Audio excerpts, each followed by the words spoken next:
Hi, everyone. I'm Sarah Grabski. I am in Erie, Pennsylvania. I am the online reporter with the Erie Times-News. We are bringing you national coverage of the polar vortex that has been gripping the United States today. We are spread out across 3 different cities.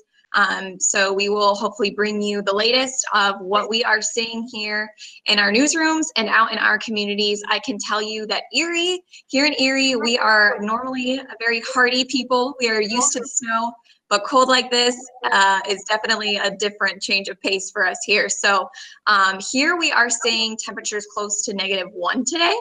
Our projected low for today is -6 degrees, which would break a record for us. That was set in 1915. So we're talking 104 years ago. That was -4 degrees. So again, we are used to the snow. We are not used to this cold. The cold snap, as a lot of us are calling it here, came a little bit later than anticipated.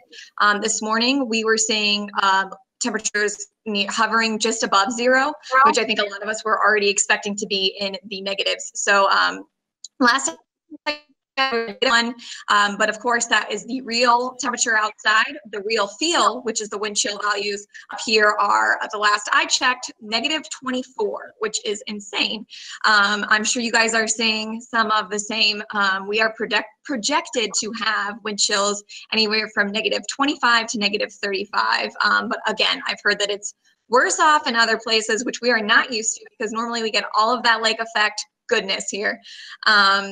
So I know that last we checked, it was light snow, kind of some of the worst of it is blowing snow here on the ground that fell here last week. So a lot of people who are outside today are more so dealing with the winds and the blowing snow than they are the actual cold temperatures. So, and again, here, I don't know what it's like for you guys, but our city schools are closed today.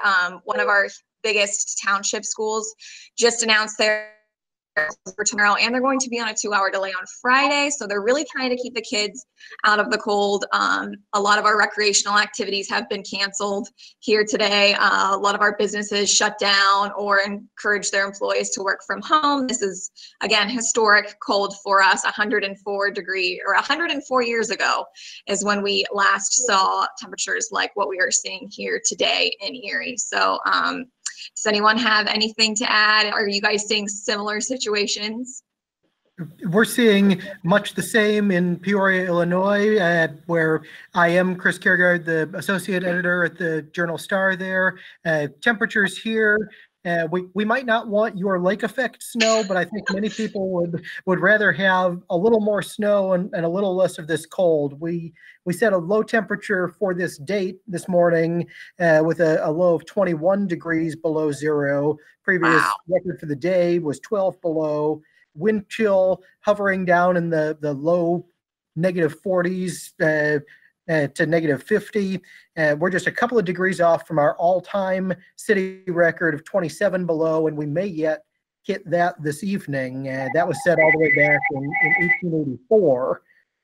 But at a certain point, it becomes a statistic rather than a feeling on what those temperatures end up being. We had our columnist outside this morning talking with people who were waiting for rides to get to their jobs downtown, and one of them very, very bluntly just said, "It's really cold, my nose hairs are frozen."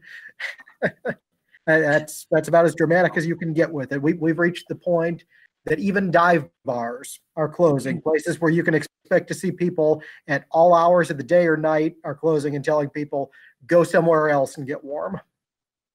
In Akron, I'm Craig Webb. I'm here in Akron. I'm a reporter. Cover some of the weather stuff for us. Right now we're at about -4 degrees. We've been progressively getting colder as the day goes on.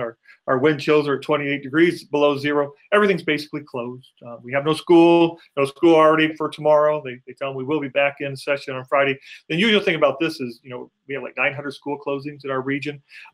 Is the number of colleges that have closed and have closed for 2 days. I mean, usually the colleges are diehards and they don't close, but every major university in Northeast Ohio has closed. Our zoo is closed. It's too cold for the penguins and the snow leopards.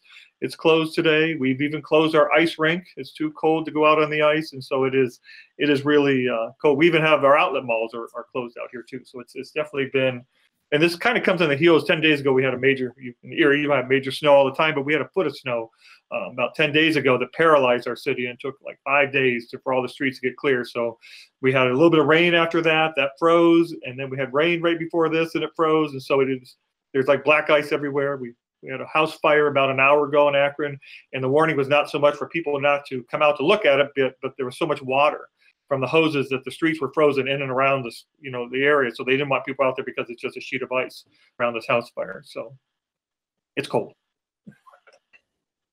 The other effect that we've seen that we have not for a long time is that we've seen in Peoria our first cold weather related death that's come from this cold snap. An elderly man just across the river from the city who came home yesterday from getting a vehicle dropped off and slipped and fell and passed away to receive help in the cold, and that's something very unusual for us in temperatures this bad. In the city of Akron, they're actually going out and going to the homeless encampments and trying to convince people to come inside. There are 24-hour shelters open throughout the city. That's kind of unusual. Usually they only do it in the daylight in the evening, but they are making it 24 hours. And the other interesting thing is our Metro bus line is now free. You can just hop in the bus and ride around the city all day, and it has free Wi-Fi. So, you can enjoy your Wi-Fi and go on a sightseeing tour of the icy, frigid environs of Akron.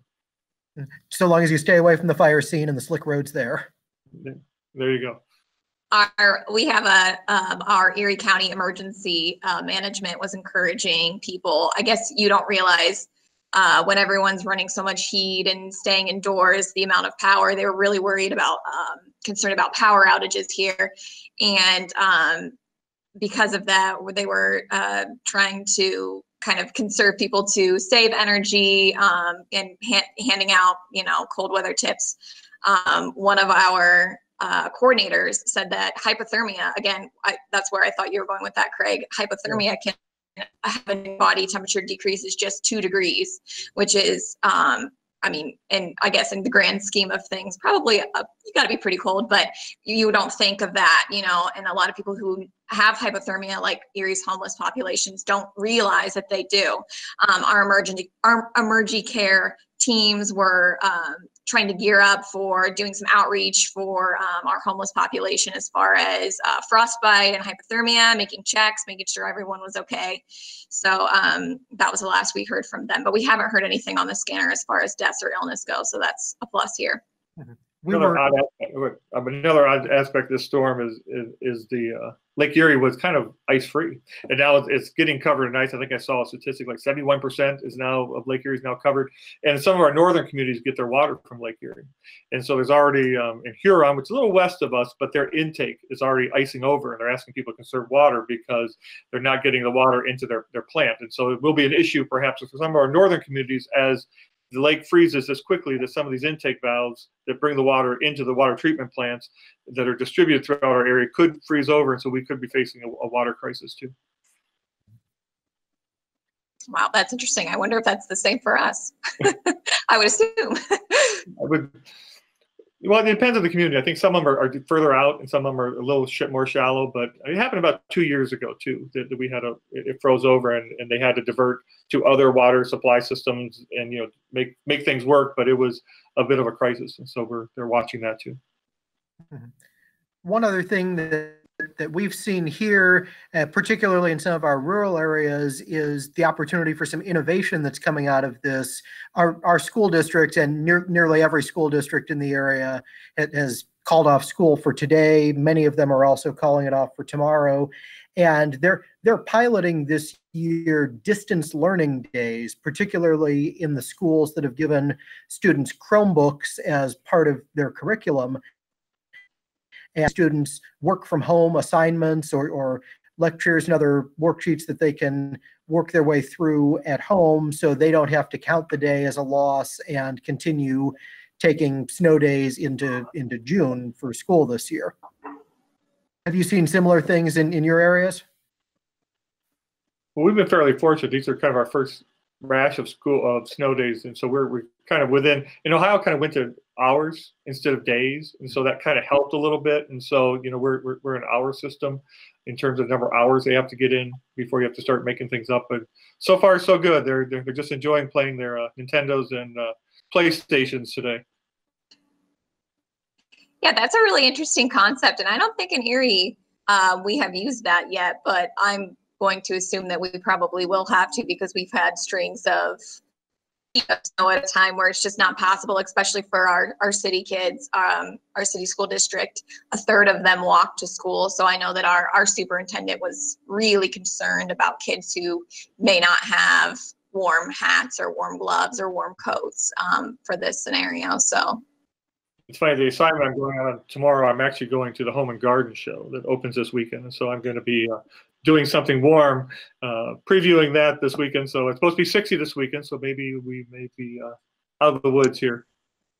One thing I wanted to ask you guys about, have you seen, today it was reported our mail carriers were not carrying the mail, and then they were carrying the mail. So they ended up going out earlier this morning because, like I had said, I think our cold snap came later than anticipated. So we caught up with a mail carrier who was wearing 3 pairs of pants and literally all of his entire body was covered except for his eyes. And I was wondering if you guys have seen, is mail delivery still going on as normal in your cities?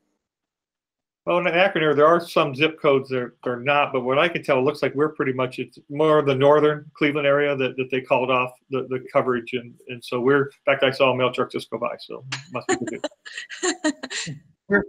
We're actually completely canceled in central Illinois and the western part of Illinois on mail delivery. And of course, they'll catch that back up over the next few days. As you mentioned, Craig, the temperature swing is going to be very interesting on this. We're projecting a swing of almost 70 degrees, going from nearly 30 below zero into the mid to upper 40s by the weekend, which is just an incredible change in temperature for everybody. And thankfully, we'll get some snow melt out of it. Now, did any of you hear a frost quake last night? They talk about these frost quakes that happen when the ice, and I woke up at one point, I heard bang, I heard a frost quake around 4 o'clock in the morning, but maybe it was a dog, the yellow lab jumping out of bed, but it might. I was terrified that it was a pipe bursting downstairs, the first one that I heard, but we had them successively throughout the evening at my home. And we live on a hill, which I think may make it a little more prone to having areas of temperature shift that could allow for the water to melt and get in and then expand and create its boom. So thanks you guys so much for talking to us today. Hopefully here in the next few days, we'll see the temperature warm up, and stay tuned in for what's here to come next for winter 2019.